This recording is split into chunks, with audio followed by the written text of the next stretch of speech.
Washington Commanders are in kind of a tough spot heading into the 2023 NFL Draft. Nailed it. I really feel like they're a team that, they don't have one specific need. They legitimately have like 4 or 5 needs that I really could see them addressing in the draft. Now, they don't necessarily all need to be first or even second or third round picks, but, there is a lot of different things that the Commanders do need to address. And I think the most important is quarterback, and we're going to address that need as well as the need for offensive line help, linebacker help, all that stuff in our latest edition of the Dream Draft Scenarios for the Washington Commanders. So we're going to bring you in here. First off, this is not a mock draft. We're going to analyze and make sure that we go over all of the possible scenarios that could happen for the Commanders, that being the dream draft scenarios, the scenario where we think is most likely going to happen, and then finally the worst case scenario. So I'm going to bring you guys in here again. Not a mock draft. I get that in the comment section sometimes. So not a mock draft, PFF over that.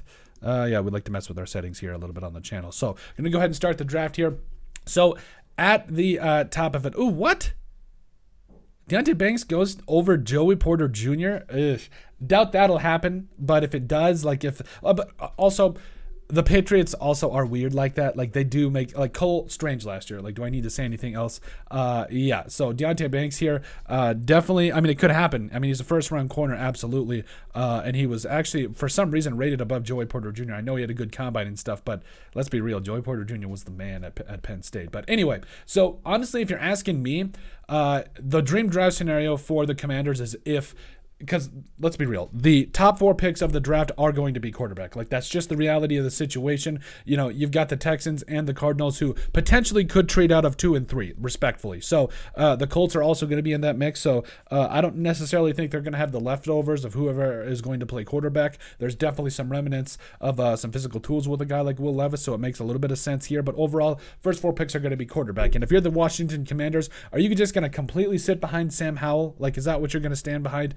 I don't know yet. I really feel like, if they're in a spot where they can get one of the top 4 quarterbacks, trade back up into 2 or 3, I think they do it. I think they take a shot on it. I think it makes a lot of sense. So the dream draft scenario is, for me, they are able to trade back up into the 2 or 3. They've got some extra draft capital, so they're going to be okay. And if they can go get their guy, I definitely think it makes a lot of sense. Plus, I mean, I feel like Ron Rivera and company, they're kind of in a spot where they need to make a play for a guy that they can build around to kind of solidify their spot with the franchise. But I could be wrong. Maybe they just need to win. Maybe that's possibly it too. But at the end of the day, that's a dream draft scenario for me, is trading up. Now, what do I think is going to happen? I think that there's going to be a lot of teams calling up for the 2 and 3rd picks. Their 2nd and 3rd picks, excuse me. I think it's going to be costing a lot for the Commanders, and I don't know that they're necessarily going to pull the trigger on that. So what do I think is going to happen? I think that they possibly either A, are going to trade down because there's a couple of tackles right here, and I think Anton Harrison is the next Commander. That's right. I think you can trade down a little bit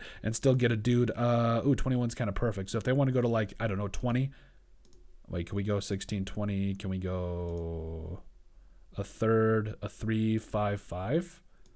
I'm just spitballing here. So actually, we're not even going to do that right now. But I think that the Commanders either A, could go get their franchise left tackle, which would make a lot of sense, whether it's Paris Johnson Jr. or Broderick Jones, whoever goes at left tackle, that's fine. Peter Skoronski also would be a really sexy pick, if you ask me, because he's a guy that, quite honestly, he is not going to play tackle. He's going to play guard, but he would make a lot of sense along the interior offensive line for the Commanders. So if they want to trade down and get Anton Harrison, that makes a lot of sense for me. But for all intents and purposes, or they could go corner here. I think that's definitely something you got to consider as well. So for this particular spot, because of where all the tackles are going, I'm going to trade down. This is, again, not a mock draft, but I just kind of want to simulate what I think is going to happen here. So, by the way, the worst case scenario is, you get to 16 and, some of these players, like Paris Johnson Jr., Darnell Wright, those guys could definitely go. Dalton Kincaid is also there at tight end. I know you want a playmaker at tight end as well. Worst case scenario is, to me, all the tackles are gone at this point, which I highly doubt. The only team that I really could see, between the Bears and the Jets, those are really the only teams I see can taking a tackle. Maybe the Patriots too, but they also do need help at corner. So worst case scenario, none of the tackles are there. You have to go corner, or maybe you trade down to get Anton Harrison. So, but quite honestly, the Commanders are in a pretty good spot. Like, they're going to have, positions of need that are going to fall to them, and then they can go from there. But for all intents and purposes, I'm talking too much. I'm going to trade down here with the Seahawks. So let's see. I'm going to get a 2, 3, 5, 5. So I'm going to get a 3, 5, 5 to trade down 4 spots. Come on, that's a good trade. Thank you. So going to resume the draft here. At 20, Anton Harrison is still there. And I know, but this is such a deep corner class that I'm not really even that worried about it. So Anton Harrison to me is the new left tackle for the Commanders. Plus, you're going to be back in the third round, excuse me. So Tyreek Stevenson, oh, he's there. I love it. A bigger corner now. He's only 6 foot, but he plays like he is not 6 foot. Garrett Williams is also there. Yeah, Hodges Tomlinson's a little on the short side. So in the second round, the dream draft scenario for me is a guy like Cam Smith falling to you into the second round. I think he is the best player that's going to go in the second round. He reminds me a lot of Andrew Booth Jr. coming over from the Vikings.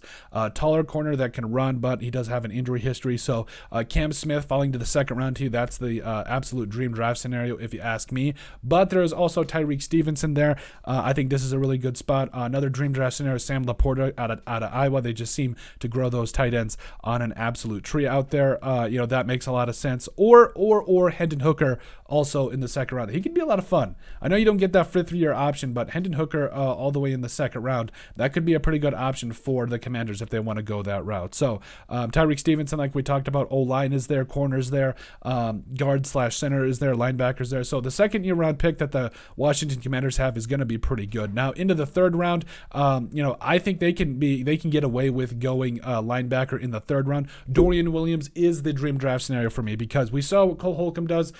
Sideline to sideline guy. Okay, fine. Dorian Williams is the best cover linebacker in this draft. I think he can blitz. I think he can do a lot of different things. To me, he is the dream draft scenario if you want to go linebacker in the third round. But for the first 3 rounds, that is it. That is our that's our dream draft scenarios for the Washington Commanders. Let us know what you guys think. Make sure you guys like and subscribe down below. Leave a like and a comment. It helps people find the show. We greatly appreciate all the support that we've gotten and continue to get. We love every single one of you. In the description down below, you'll find all of our social media platforms. Give us a like and a follow there. Also, remember to give us a listen and sub on iTunes. And finally, if you have anything else you'd like us to cover, send us an email at thesportsbp@yahoo.com or put it in the comment section down below, and we would love to cover it. But let us know what you guys think about the dream draft scenarios for the Washington Commanders in the 2023 NFL Draft.